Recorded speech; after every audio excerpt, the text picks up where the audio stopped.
Hello बच्चों, तो कैसे हैं आप लोग। स्वागत है आपका अपने इस YouTube चैनल विजडम क्लासेस में। और मैं हूं आपका बड़ा भाई, छोटा भाई, दोस्त, गुरु, जो भी आप बोलना चाहें। मेरा नाम है विजय विश्वकर्मा और आ गया हूं मैं आज इंपॉर्टेंट क्वेश्चंस लेके चैप्टर नंबर 2 क्लास 6 साइंस का, जिसका नाम है diversity in the living world.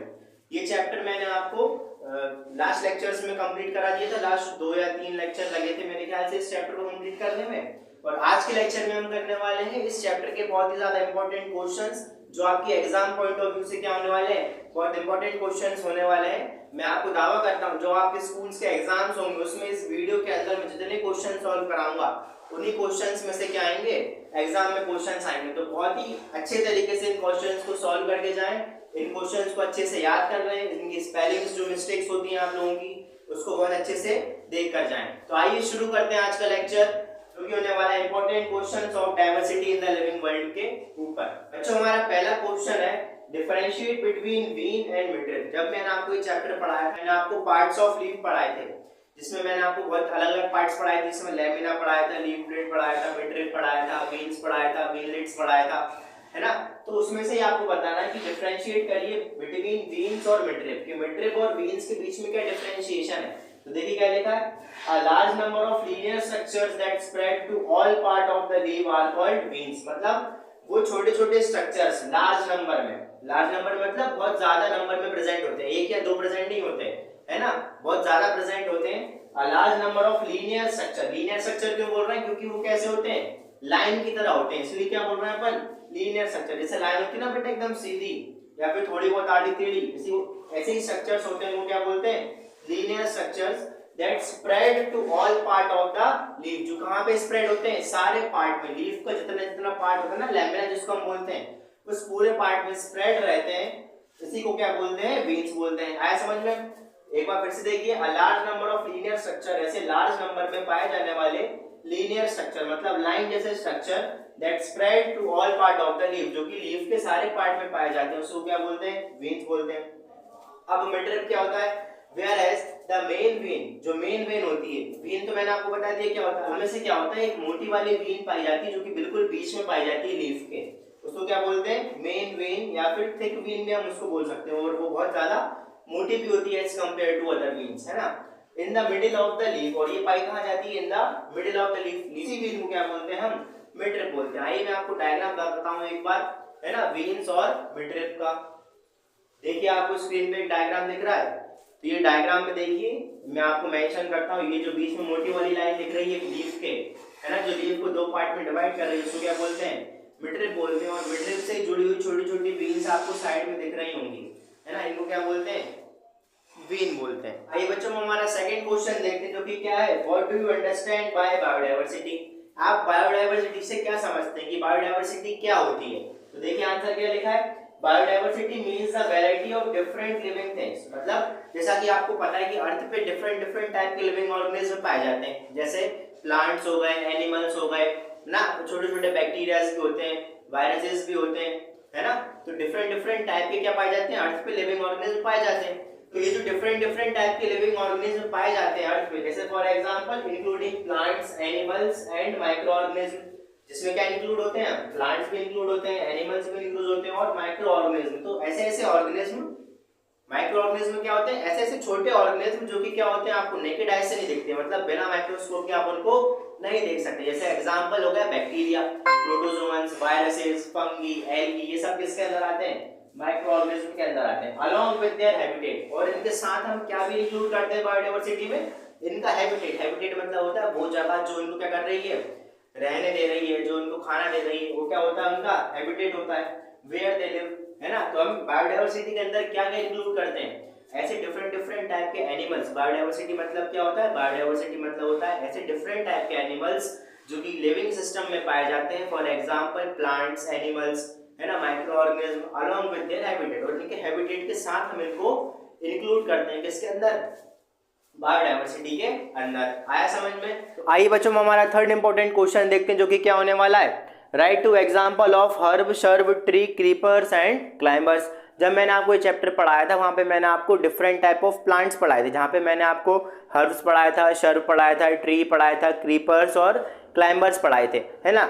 लेकिन यहाँ पे उनको डिफाइन नहीं करना, यहाँ पे क्या देना है, उनके दो एग्जाम्पल देना है कि हर्ब्स के अंदर कौन से प्लांट आते हैं, ट्रीज के अंदर कौन से प्लांट आते हैं, इस तरीके से। तो आइए देखते हैं हर्ब्स के अंदर कौन कौन से प्लांट आते हैं, टोमेटो और वीट। बेटा ये क्वेश्चन जो है बहुत इंपॉर्टेंट क्वेश्चन है ये वाला, लगभग आपको हर एग्जाम में क्या होगा, ये आपको क्वेश्चन दिखेगा, पूरे नहीं पूछेगा, हर्ब्स क्रीपर्स क्लाइंबर सबके नहीं पूछेगा, इनमें से किसी दो के पूछ लेगा, हर्ब्स के या क्रीपर्स के पूछ लेगा, या फिर शर्ब्स के और क्लाइंबर्स के पूछ लेगा, इस तरीके से। लेकिन ये बहुत इंपॉर्टेंट क्वेश्चन है, इसको बहुत अच्छे से याद करके जाइएगा आप, ठीक है। तो देखिए हर्ब्स के अंदर क्या आते हैं, टोमेटो और वीट यानी टमाटर और गेहूं। शर्ब्स के अंदर क्या आते हैं, चाइना रोज हो गया, जैस्मिन। ट्रीज के अंदर क्या आते हैं, ओक ट्री आती है, बनियान ट्री आती है, आप और कुछ ट्री भी लिख सकते हैं, है ना। क्रीपर्स के अंदर क्या आते हैं, पंपकिन और वाटरमेलन। क्लाइंबर्स के अंदर क्या आते हैं, बिटर गॉर्ड और ग्रेप वाइन। आप ये बहुत अच्छे से याद करिएगा, है ना। जरूरी नहीं आप यही लिखें, आप अपने मन से कुछ भी लिख सकते हैं, लेकिन बेटा वो सही कैटेगरी के अंदर आना चाहिए, तभी वो क्या माना जाएगा, सही माना जाएगा। आइए बच्चों हमारे फोर्थ इंपॉर्टेंट क्वेश्चन को देखते हैं, जो कि क्या है, differentiate between tap root and fibrous root. तो मैंने जब आपको लेक्चर पढ़ाया था, टाइप्स ऑफ रूट पढ़ाए थे, टाइप्स ऑफ रूट में क्या पढ़ाया था, मैंने आपको 3 टाइप के रूट्स पढ़ाए थे। उसमें मैंने आपको टैप रूट पढ़ाया था, फाइब्रस रूट पढ़ाया था और एक लेटरल रूट्स भी पढ़ाया था, है ना। तो यहाँ पे डिफरेंशिएट करना है, डिफरेंस बताना है किस किस के बीच में, टैप रूट और फाइब्रस रूट के बीच में। बेटा ये इंपॉर्टेंट क्वेश्चन भी बहुत ज़्यादा इंपॉर्टेंट है, ये वाला जो फोर्थ क्वेश्चन है। एक तो थर्ड बहुत ज़्यादा इंपॉर्टेंट है जिसमें मैंने आपको एग्जाम्पल पूछे थे, और एक ये वाला इंपॉर्टेंट बहुत ज़्यादा क्वेश्चन है, टैप रूट और फाइब्रस रूट के बीच में क्या क्या डिफरेंस है। तो आप क्या लिख के आओगे, टैप रूट में have only one main root. जब मैंने आपको पढ़ा था क्या बताया था कि टैप रूट एक ऐसी सिंगल रूट होती है प्लांट के अंदर जो कि क्या होती है, बहुत ही ज़्यादा क्या होती है, लंबी होती है, और प्लांट की मेन रूट क्या होती है, टैप रूट ही होती है। बल्कि उस तरफ दूसरी तरफ फाइब्रस रूट में क्या होता है, do not have main root, इसमें मेन रूट नहीं होती कोई सी, है ना। सारी रूट्स कैसी होती हैं, एक बराबर होती हैं। सेकेंड पॉइंट देखिए क्या है, tap root goes deep into the soil. अब ये मेन रूट है, तो मैंने आपको क्या बताया था, बहुत लंबी भी होती है, तो सॉइल में बहुत अंदर तक क्या होगी, जाएगी, है ना। तो सॉइल में बहुत अंदर तक क्या होगी, जाएगी। ऐसे ही आपको फाइब्रस रूट में क्या हो जाएगा, they do not go deep into the soil. ये वाली रूट जो होती है वो क्या करती है, सॉइल के अंदर ज़्यादा गहराई तक नहीं जा पाती, सिर्फ सरफेस पे रहती है, सॉइल के ऊपर पे, है ना, ज़्यादा डीप नहीं जाती। टैप रूट में थर्ड पॉइंट क्या है, फाउंड इन रेडिश एंड नीम। अभी किस में मिलती है, ये मिलती है जैसे रेडिश का वो प्लांट हो गया, ठीक है, नीम का प्लांट हो गया, ऐसी और भी डिफरेंट टाइप के प्लांट्स पाए जाते हैं जिसमें क्या होती है, टैप रूट पाई जाती है। फाइब्रस रूट कहाँ पाई जाती है, फाइब्रस रूट पाई जाती है ऑनियन, वीट और एक्सेट्रा। यानी ऑनियन का पेड़ जो आपने देखा है ना, वीट में, और भी कुछ ऐसे सेम एग्जाम्पल्स हो सकते हैं जिसमें क्या होती है, फाइब्रस रूट पाई जाती है। ये क्वेश्चंस बहुत ज़्यादा इंपॉर्टेंट है, ये आपको तो करके ही जाना। मैं इस लेक्चर में 5 क्वेश्चन कराऊंगा, 5 क्वेश्चंस बचे रहेंगे वो हमारे नेक्स्ट लेक्चर में देख लेंगे, नहीं तो लेक्चर बहुत ज़्यादा बड़ा हो जाएगा, है ना। तो ये फोर्थ क्वेश्चन लिख लीजिए बेटा, differentiate between tap root and fibrous root. आइए बच्चों हमारा आज का लास्ट क्वेश्चन जो कि बहुत इंपॉर्टेंट है, देखते हैं क्या है, differentiate between dicot and monocot plant, है ना। 2 कैटेगरी और मैंने आपको बताई थी कि सीड के बेस पे प्लांट की 2 कैटेगरी और होती हैं। एक कैटेगरी तो मैंने क्या बताई थी, हर्ब, शर्ब, ट्री, क्रीपर्स और क्लाइंबर्स। ये किस बेसिस पे थी कि स्टेम की लेंथ और स्टेम का साइज यानी स्टेम की गर्थ यानी चौड़ाई कैसी, उस हिसाब से ये 4-5 कैटेगरी थी प्लांट की। ऐसे ही प्लांट की एक कैटेगरी और होती है सीड के बेसिस पे कि उसके अंदर किस टाइप के सीड पाए जा रहे हैं। वो कौन सी होती है, एक होती है डाइकोट प्लांट और एक होती है मोनोकोट प्लांट। इस क्वेश्चन में आपको डिफरेंस ही लिखना है कि डाइकोट प्लांट में क्या डिफरेंस होता है, मोनोकोट प्लांट में क्या डिफरेंस होता है। तो डाइकोट प्लांट में क्या होता है, सीड्स हैव 2 कोटिलेडन। तो जो डाइकोट प्लांट का सीड्स होता है उसमें कितने कोटिलेडन होते हैं, 2 कोटिलेडन होते हैं। मोनोकोट में क्या लिखा हुआ है, अब सीड्स है 1 कोटिलेडन। मोनो मतलब क्या होता है 1, मैंने आपको लेक्चर में बताया था, कैसे याद करोगे, डाइकोट, डाई मतलब होता है 2, कॉट मतलब होता है कोटिलेडन। तो ऐसे सीड्स जिनमें 2 कोटिलेडन होंगे वो कौन से प्लांट कहलाने लगेंगे, डाइकोट प्लांट। मोनो मतलब होता है 1, कॉट मतलब क्या होता है, कोटिलेडन। तो मोनोकोट में क्या होगा, 1 कोटिलेडन होगा। सेकंड पॉइंट देखिए क्या लिखा है, they generally have reticulate venation. और मोनोकोट में क्या होता है, they generally have parallel venation. अच्छा वेनेशन क्या होता है, मैंने आपको फर्स्ट क्वेश्चन में वीन्स पढ़ाई थी, अभी आज ही पढ़ाई थी ना। वीन्स क्या होती हैं, ऐसी लार्ज नंबर में पाई जाने वाली छोटी छोटी लीनियर अरेंजमेंट होते हैं, लीनियर स्ट्रक्चर्स का अरेंजमेंट होता है, उसको क्या बोलते हैं, वीन्स बोलते हैं। अब उनके अरेंजमेंट को भी क्या बोलते हैं हम, वेनेशंस बोलते हैं। तो अब 2 तरह का वेनेशंस होता है, एक रेटिकुलेट वेनेशन और एक पैरेलल वेनेशन। रेटिकुलेट वेनेशन में क्या होता है, वो स्प्रेड होती हैं पूरे आपके लीफ प्लेट पे, लेकिन उनका अरेंजमेंट कैसा होता है, सेम नहीं होता। वो एक दूसरे के पैरेलल नहीं होती। वो क्या करती हैं, एक दूसरे को इंटरसेक्ट भी कर सकती हैं, एक दूसरे को ओवरलैप भी कर सकती हैं। उसको क्या बोलते हैं, रेटिकुलेट वेनेशन। अगर आप ये बहुत अच्छे से पढ़ना चाहते हैं ना डिटेल में, तो आपको लेक्चर की लिंक मैंने डिस्क्रिप्शन में दे दी है, वहाँ जाके पढ़ो बेटा। इतना मस्त लेक्चर था, आप मज़ा आ जाएगा आपको पढ़ने के बाद। देखो रेटिकुलेट वेनेशन समझ में आए, वहाँ पे मैंने आपको डायग्राम भी दिखाया रेटिकुलेट वेनेशन और पैरेलल वेनेशन के, है ना।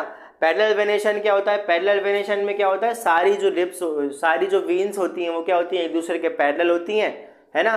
तो जो मोनोकॉट प्लांट होता है उनमें जनरली कौन सा वेनेशन पाया जाता है, पैरेलल वेनेशन पाया जाता है। और जो डाइकॉट प्लांट होता है उसमें जनरली कौन सा वेनेशन पाया जाता है, रेटिकुलेट वेनेशन पाया जाता है। आया समझ में। तो बच्चों आज के लिए सिर्फ इतना ही। आज मैं सिर्फ 5 क्वेश्चन ही कराऊंगा क्योंकि वीडियो ज़्यादा लंबी हो जाती है। आज हम सिर्फ 5 क्वेश्चन ही करने वाले हैं। इसके पार्ट 2 में मैं आपको important questions diversity in the living world का पार्ट 2 भी दूंगा, जिसमें हम क्या करने वाले हैं, 5 क्वेश्चन और करेंगे जो कि बहुत ज़्यादा इंपॉर्टेंट होने वाले हैं। अगर आप ये दोनों ही वीडियो देख लेते हैं, लेक्चर नंबर 1 और लेक्चर नंबर 2 इंपॉर्टेंट क्वेश्चंस का, तो आपको इसमें से एक भी क्वेश्चन एग्जाम में इससे बाहर नहीं मिलने वाला है। आप बिल्कुल निश्चिंत रहिए। और अगर आप यही क्वेश्चन सिर्फ याद कर लेते हैं इस चैप्टर में, तो भी क्या हो जाएगा, आपका पूरा चैप्टर कवर हो जाएगा, है ना। तो मिलते हैं अगले लेक्चर में। जब तक के लिए goodbye, take care, bye bye. और हाँ, कमेंट में बताना ना भूलें आपको ये लेक्चर कैसा लगा, आपको हमारे लेक्चर कैसे लग रहे हैं, आपको समझ में आ रहा है कि नहीं आ रहा। और टॉपिक से भी रिलेटेड आप डाउट पूछ सकते हैं, मैं आपको वहाँ पे ज़रूर रिप्लाई करूँगा। Thank you.